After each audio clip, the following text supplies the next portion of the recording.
Ada sebuah kisah tentang tragedi naas yang dialami oleh seorang guru tari, di mana kehidupannya harus berakhir di sebuah tempat pusat perbelanjaan besar yang ada di Cina. Di keramaian tersebut, tak ada seorang pun yang berhasil menolong wanita itu ketika dirinya dieksekusi. Mengapa hal ini bisa terjadi?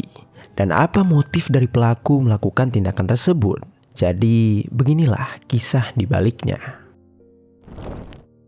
Di sebuah daerah tepatnya di sisi Xinjiang, Cina, ada seorang perempuan bernama Chen Qiufeng yang lahir pada tahun 1996.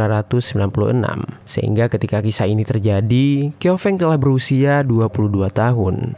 Qiufeng hidup di keluarga yang hangat dan makmur. Ia memiliki ayah dan ibu yang sangat menyayanginya, serta seorang kakak laki-laki yang selalu menjaganya. Orang tua Qiufeng juga dapat dikatakan termasuk keluarga kaya raya. Mereka mempunyai sebuah pabrik untuk bisnis keluarganya. Lalu di lingkungannya, Qiufeng dikenal dengan sifatnya yang lembut dan penyayang. Ia sangat gemar bermain dengan anak-anak dan juga suka memelihara hewan. Selain itu, Qiufeng juga memiliki bakat dalam menari. Karena sejak kecil, Qiufeng sudah mengikuti les tari. Ketika itu ia belajar hampir semua jenis tarian. Qiufeng harus memfokuskan diri untuk mendalami bakatnya itu sampai akhirnya ia beberapa kali sering memenangkan perlombaan. Singkat cerita, pada tahun 2015, di saat usia Qiufeng saat itu masih 19 tahun. Setelah lulus sekolah, Qiufeng memutuskan untuk tidak melanjuti jenjang pendidikan berikutnya. Ia memilih untuk langsung mencari pekerjaan saat itu. Ketika beberapa lama mencari, akhirnya Qiufeng mendapatkan sebuah tawaran untuk menjadi seorang guru di sebuah sekolah taman kanak-kanak. Qiufeng yang dikenal memang sangat menyukai anak kecil, tentu merasa senang dengan tawaran itu, dan ia langsung menerimanya saat itu juga. Lalu, hal itu ternyata juga diketahui oleh orang tua Qiufeng. Mereka turut merasa bahagia dan mendukung keputusan Qiufeng sepenuhnya. Bahkan saat itu orang tua Qiufeng juga ikut membantu untuk membelikan Qiufeng sebuah apartemen yang berlokasi dekat dengan tempat kerjanya. Kemudian di awal-awal Qiufeng mulai mengajar di sekolah anak-anak. Ia merasa cocok untuk menjadi seorang guru. Setiap berangkat bekerja, Qiufeng selalu dalam keadaan bersemangat. Selain itu, murid-muridnya pun banyak merasa senang ketika Qiufeng sedang mengajar, di mana Qiufeng selalu berbicara dengan lembut dan juga murah tersenyum. Singkat cerita, pada tahun 2017, di mana saat itu sudah 2 tahun Qiufeng menjadi seorang guru di taman kanak-kanak. Ketika itu, Qiufeng mulai jenuh terhadap pekerjaannya. Ia merasa bekerja hampir setiap harinya. Lalu akhirnya, Qiufeng memutuskan untuk resign dari pekerjaannya itu. Setelah itu, Qiufeng mulai mencari pekerjaan yang menawarkan bekerja paruh waktu. Dan kebetulan, saat itu ia menemukan sebuah lowongan untuk menjadi seorang guru tari. Qiufeng yang melihat itu seketika langsung tertarik. Ia merasa bahwa ini adalah pilihan yang tepat untuk kembali menyalurkan bakat terpendamnya selama ini. Dan akhirnya, Qiufeng pun menjadi seorang guru tari. Sementara itu, orang tua Qiufeng yang mendapatkan kabar tersebut, sebenarnya mereka sempat khawatir. Karena ternyata tempat kerja baru Qiufeng memiliki jarak yang terlalu jauh dengan apartemen tempat ia tinggal. Sehingga agar Qiufeng aman dan mudah dalam berpergian, orang tuanya pun memberikannya sebuah mobil yang bermerek Mercedes-Benz. Setelah beberapa lama bekerja menjadi seorang guru tari, masih di tahun yang sama, tiba-tiba Qiufeng kembali bertemu dengan salah satu teman sekolahnya ketika SMA dulu. Temannya itu merupakan seorang pria yang bernama Wu Yidong yang sudah berusia 27 tahun. Di daerah Cixi tersebut, Yidong dibesarkan oleh neneknya karena orang tuanya memilih untuk tinggal di Mongolia, yaitu negara yang masih bertetangga dengan negara Cina. Selain itu, tidak seperti Qiufeng yang berasal dari keluarga kaya raya, Yidong memiliki keluarga yang biasa-biasa saja dari segi finansial. Lalu kemudian, dari pertemuan kembali antara Qiufeng dan juga Yidong, ketika itu menghasilkan obrolan yang cukup panjang. Mereka bernostalgia tentang kenangan saat bersekolah dulu, di mana salah satunya Yidong mengatakan bahwa Qiufeng merupakan seorang primadona sekolah yang banyak diperebutkan oleh lelaki. Qiufeng yang mendengar hal itu seketika tersipu malu. Setelah pertemuan itu, mereka ternyata masih saling memberikan kabar satu sama lain. Kemudian saat sedang berjumpa, obrolan mereka selalu nyambung dengan topik apapun. Bahkan juga Yidong sering melontarkan gombalan dan juga pujian terhadap Kyo-feng. Hingga akhirnya ketika keduanya sudah mulai saling nyaman, mereka pun akhirnya memilih untuk berpacaran. Di awal-awal hubungan mereka, keduanya menjalani hubungan dengan penuh keromantisan. Mereka juga sudah menerima kekurangan satu sama lain, bahkan Kyo-feng yang sudah memiliki pekerjaan dan rumah menerima Yidong yang sebenarnya belum memiliki pekerjaan dan sering menumpang hidup di tempat tinggal Kyo-feng. Satu-satunya kelebihan yang dimiliki Yidong hanyalah bisa memasakkan makanan enak untuk Kyo-feng. Entah apa yang dipikirkan Kyo-feng saat itu, entah ia telah dibutakan oleh cinta karena rayuan-rayuan manis dari Yidong, tetapi yang jelas wanita itu menerima Yidong apa adanya saat itu. Kemudian hubungan romantis keduanya ternyata diketahui oleh kedua orang tua mereka. Bagi orang tuanya, hal tersebut memanglah suatu yang normal-normal saja. Tetapi sayangnya, saat itu orang tua Kyo-feng belum mengenal Yidong sepenuhnya. Mereka hanya bertemu beberapa kali dan masih terlihat biasa saja.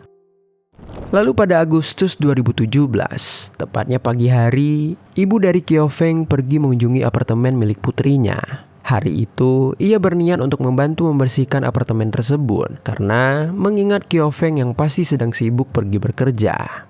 Sesaat mereka sampai di sana, terlihat memang Kyo-feng tidak berada di sana. Tetapi ternyata di sana sedang ada seorang pria yang sedang tidur-tiduran sambil bermain ponsel. Dan pria itu adalah Yidong. Lalu, Yidong yang menyadari ibu Kyo-feng datang. Ia tidak mempedulikannya saat itu. Bahkan, Yidong memilih untuk masuk ke kamar dan tidak menyapa ibu Kyo-feng sama sekali saat itu. Dan ketika itulah, ibu Kyo-feng mulai merasa curiga terhadap sikap dan perilaku Yidong. Singkat cerita, pada tanggal 16 Februari 2018, orang tua Yidong berkunjung ke Cina untuk merayakan Tahun Baru Imlek. Saat itu, Yidong mengajak Kyo-feng untuk bertemu dengan orang tuanya. Lalu, ketika bertemu dan memulai pembicaraan, ternyata orang tua Yidong langsung menyukai Kyo-feng karena ia memiliki paras yang cantik dan pintar dalam mengobrol. Bahkan, orang tua Yidong juga memberikan angpau dengan jumlah besar kepada Kyo-feng, di mana angpau itu berisi sekitar 10.000 yuan atau setara 22 juta dalam rupiah. Sejak saat itulah hubungan Kyo-feng dengan orang tua Yidong semakin dekat dan akrab. Bahkan juga suatu ketika orang tua Yidong jatuh sakit, Kyo-feng berkunjung ke Mongolia untuk menjenguk dan merawatnya. Kemudian masih di tahun 2018, setelah kebaikan-kebaikan muncul di kehidupan Kyo-feng, Yidong sebagai pacar perlahan-lahan memperlihatkan sifat aslinya. Suatu ketika di apartemen milik Kyo-feng, terjadilah pertengkaran antara keduanya, tetapi tidak diketahui apa penyebabnya. Lalu, saat perdebatan sedang berlangsung, Kyo-feng memilih untuk pergi meninggalkan Yidong dari apartemen. Kemudian, ketika Kyo-feng hendak menyalakan mobil, Yidong malah ikut masuk dan langsung memaki Kyo-feng, serta ia juga meminta ponsel, tas, juga kunci mobil Kyo-feng. Ketika itu, Kyo-feng yang merasa takut, ia pun langsung menyerahkan semuanya karena ternyata ia juga mendapatkan ancaman penyerangan dari Yidong. Lalu setelah itu, Kyo-feng yang ketakutan langsung pergi berjalan kaki untuk menjauh dari Yidong. Kyo-feng saat itu juga meminta bantuan kakak laki-lakinya dengan cara meminjam ponsel milik orang lain yang ada di sekitarnya. Ketika itu, ia menjelaskan semuanya kepada kakaknya itu. Kakaknya yang mendengarkan langsung naik pitam seketika. Kemudian ia segera langsung mencari keberadaan Yidong. Akhirnya setelah menemukan Yidong, untuk pertama kalinya Yidong dan kakak laki-laki Kyo-feng bertemu saat itu. Kakak Kyo-feng langsung meminta kembali barang-barang adiknya dengan menggunakan ancaman jika ia menolak memberikannya. Yidong yang ternyata memang cupu langsung merasa takut dan kemudian menyerahkan kembali barang-barang milik Kyo-feng kepada kakaknya. Setelah kejadian tersebut, keluarga Kyo-feng yang telah mengetahui sifat asli Yidong akhirnya meminta Kyo-feng untuk memutuskan dan meninggalkan pria itu. Kyo-feng saat itu langsung menuruti permintaan mereka dan ia kemudian mengirimkan pesan perpisahan kepada Yidong. Sementara itu, ternyata Yidong tidak ingin putus dari Kyo-feng. Ia merasa hidupnya banyak terbantu saat bersama Kyo-feng. Kemudian, Yidong dengan segala trik manipulasinya, ia memohon kepada Kyo-feng agar tidak meninggalkannya dengan berkata kurang lebih seperti ini. "Sayang, maafkan aku. Jangan tinggalin aku, sayang. Aku gak bisa hidup tanpa kamu," ucap Yidong sambil menangis. Bahkan, Yidong juga mengirimkan video dirinya sedang menangis kepada Kyo-feng. Lalu kemudian, Kyo-feng yang iba melihat Yidong saat itu. Akhirnya, ia luluh dan memilih mempertahankan hubungan itu tanpa diketahui oleh keluarganya. Singkat cerita, pada Mei 2018, Kyo-feng dan Yidong pergi berlibur untuk menghabiskan waktu di akhir pekan. Saat sedang menikmati liburan, Yidong merekam sebuah video di mana Kyo-feng sedang menari di atas perahu. Kemudian, tanpa ada niatan apapun, Yidong mengupload video tersebut ke aplikasi TikTok dengan menggunakan akun milik dirinya sendiri. Lalu, setelah beberapa hari video itu tayang, ternyata video tersebut banyak menyita perhatian pengguna lain. Bahkan, saat itu video tersebut mendapatkan 1,8 juta like. Yidong yang mengetahui hal itu, ia merasa sangat senang dan terus menambah beberapa video yang berisi Kyo-feng sedang menari. Namun ternyata, hal itu tidak disadari oleh Kyo-feng. Ia mengira pacarnya itu merekam hanya untuk koleksi pribadi saja. Sampai akhirnya akun TikTok tersebut mencapai 400.000 pengikut. Dan ketika itu, akun itu mulai bisa menghasilkan uang melalui endorsement. Sehingga mulai saat itu Yidong terus memaksa Kyo-feng untuk membuat video menari. Bahkan selama sebulan, Yidong telah mengunggah video Kyo-feng sebanyak 59 video di TikToknya. Saat itu, Yidong terus menghasilkan uang dari sana. Tetapi yang menyedihkannya, uang itu tidak sepeser pun ia berikan kepada Kyo-feng. Bahkan dari beberapa video yang dibuatnya saat itu, Kyo-feng ternyata sedang berada di bawah tekanan. Hal ini bisa terjadi karena Yidong akan mengamuk dan bertingkah aneh jika tidak dituruti permintaannya. Singkat cerita, pada bulan Juni 2018, tepatnya pada malam hari, saat itu Kyo-feng sedang tertidur lelap di kamarnya. Kemudian, Yidong yang juga berada di sana, diam-diam ia mengambil ponsel milik Kyo-feng. Lalu, ia membuka aplikasi bank dan langsung mentransfer uang milik Kyo-feng ke rekening miliknya sebesar 5.000 yen atau sekitar 11 juta dalam rupiah. Kemudian keesokan harinya, Kyo-feng melihat notifikasi jika uangnya telah dipakai. Tanpa berpikir lama, ia langsung menduga jika itu adalah perbuatan dari Yidong. Kemudian, ketika ia meminta penjelasan dari Yidong, pria itu malah berkata ia mengambil uang tersebut karena uang itu adalah uang milik ibunya saat Imlek sebelumnya.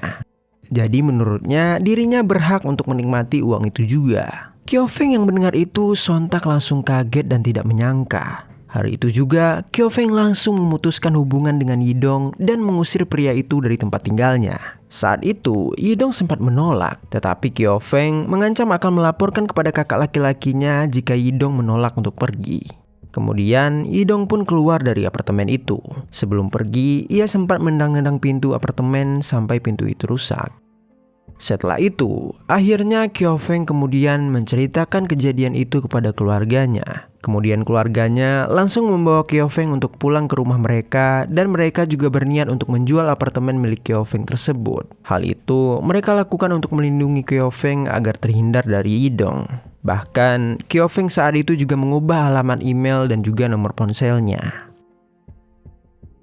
Lalu pada tanggal 12 Juli 2018, Yidong entah bagaimana caranya berhasil menemukan nomor ponsel milik Kyo-feng. Saat itu, Yidong mencoba menghubungi secara terus-menerus ponsel milik Kyo-feng. Namun, Kyo-feng tidak pernah menjawabnya.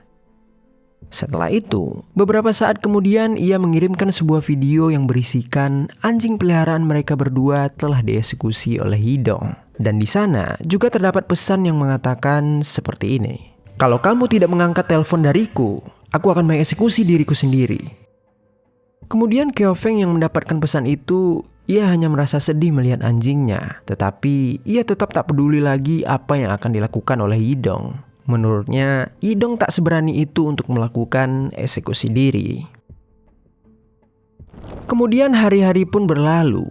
pada tanggal 26 Juli 2018, Yidong ternyata masih saja menguntit kehidupan Kyo-feng. Ia tahu di mana saja Kyo-feng berada. Bahkan pada hari itu, Kyo-feng yang sedang mengobrol dengan teman prianya di sebuah taman hutan, tiba-tiba Yidong menghampiri mereka saat itu. Lalu, tanpa banyak bicara, Yidong langsung menyerang teman Kyo-feng tersebut dan ia juga mengancam menggunakan benda tajam saat itu.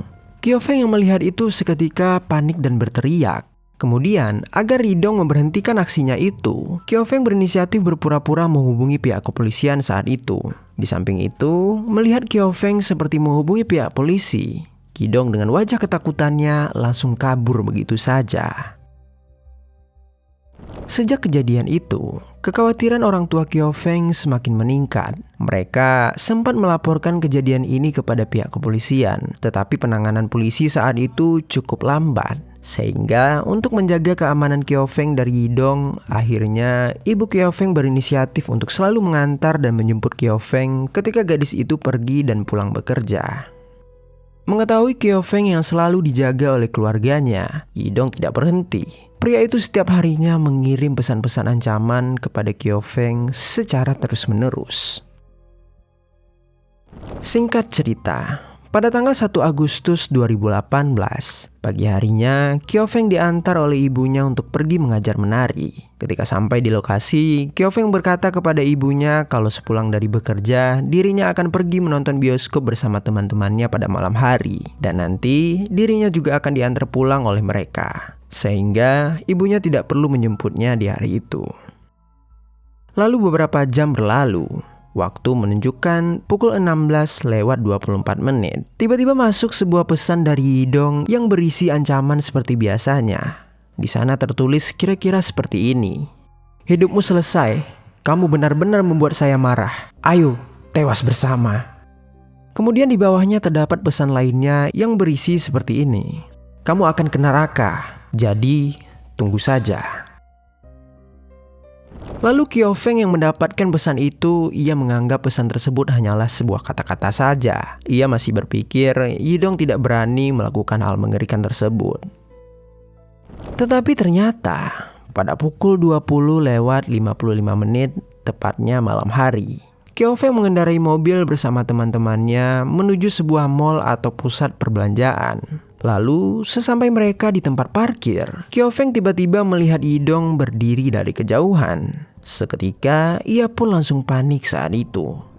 Lalu, Kyo-feng berkata kepada temannya kalau ia hendak masuk duluan ke dalam mall tersebut dengan alasan dirinya ingin ke toilet. Tapi sebenarnya, niat Kyo-feng saat itu ia ingin menghindari Yidong dengan cara pergi ke keramaian. Namun, sesampainya di dalam mall, Kyo-feng yang terus diikuti oleh Yidong ternyata malah melewati daerah sepi di mall itu, karena memang saat itu juga telah malam hari. Lalu, Yidong yang menyadari hal itu langsung bergegas berlari mengejar Kyo-feng, dan seketika ia langsung berhasil menangkap Kyo-feng. Kemudian, ia membekap mulut Kyo-feng sambil mengarahkan pisau agar Kyo-feng tidak berteriak. Lalu ia menggiring Kyo-feng ke dalam sebuah toko game capitan boneka yang bernama Wawa Party. Dan ternyata di saat itu pemilik toko tersebut sedang keluar untuk pergi sebentar. Kemudian Yidong yang berhasil membawa Kyo-feng masuk. Tanpa banyak bicara lagi, ia seketika langsung menyerang Kyo-feng menggunakan pisau. Ketika itu, Kyo-feng terkena serangan sebanyak 16 kali tusukan di bagian leher dan juga perut. Sebelum diserang, ternyata Kyo-feng sempat mencoba melawan dan berteriak meminta tolong. Sehingga suara Kyo-feng terdengar sampai ke beberapa orang di dalam mall, termasuk juga pemilik toko itu. Mereka kemudian bergegas ke sumber suara, tetapi ketika sampai di sana, mereka melihat Kyo-feng sudah tergeletak dan bersimbah cairan merah. Di samping itu, mereka juga melihat Yidong sedang berlari kabur dengan memakai topeng di wajahnya. Seketika, security di sana langsung mengejar Yidong dan berhasil menangkap pria itu serta membawanya ke ruang staf. Di sana, pihak security kemudian menghubungi pihak kepolisian untuk melaporkan kejadian tersebut. Sementara menunggu pihak kepolisian dan para medis datang, barulah orang-orang yang ada di dalam mall tersebut mengurumuni tempat kejadian perkara. Di sana terlihat Chen Kyo-feng telah menghembuskan nafas terakhirnya dengan cara yang sangat tragis.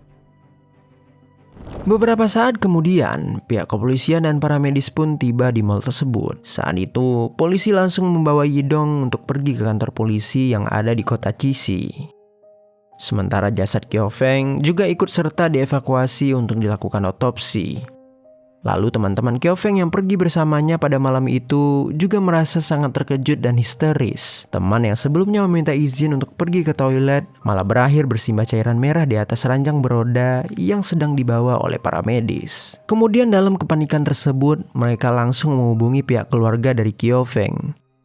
Ibu Kyo-feng yang mendengar berita tentang anaknya itu sontak berteriak histeris dan menangis. Saat itu, ia dan keluarganya yang lain langsung menuju rumah sakit tempat Kyo-feng diotopsi. Sementara itu, Yidong yang sudah berada di kantor polisi langsung mengakui segala perbuatannya. Saat itu Yidong mengatakan alasan ia melakukan hal tersebut karena Kyo-feng sudah benar-benar melupakan dirinya. Bahkan, Kyo-feng juga tega melaporkan dirinya kepada pihak kepolisian saat dirinya berkelahi dengan teman Kyo-feng. Dan akhirnya, polisi yang sudah mendapatkan barang bukti yang cukup langsung melakukan penahanan terhadap Yidong sembari menunggu jadwal persidangannya. Di sisi lain, keluarga Kyo-feng yang sedang dipenuhi duka harus memakamkan jenazah Kyo-feng dengan cara adat mereka. Ibu Kyo-feng saat itu masih belum percaya bahwa putri kesayangannya harus berakhir secara tragis, padahal mereka sudah menjaga Kyo-feng dengan sebaik mungkin. Ibunya juga menyesal, andai saja saat itu dirinya menjemput Kyo-feng hari itu, dan andai saja pihak kepolisian dapat mengusut laporan pengancaman Yidong kepada Kyo-feng dengan cepat, mungkin saja putrinya masih hidup sampai hari ini.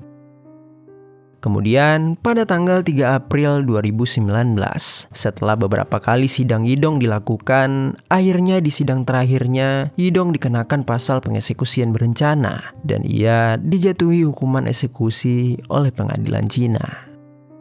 Begitulah kisah tragis dari Chen Kyo-feng. Semoga kisah ini dapat menjadi pelajaran bagi kita semua.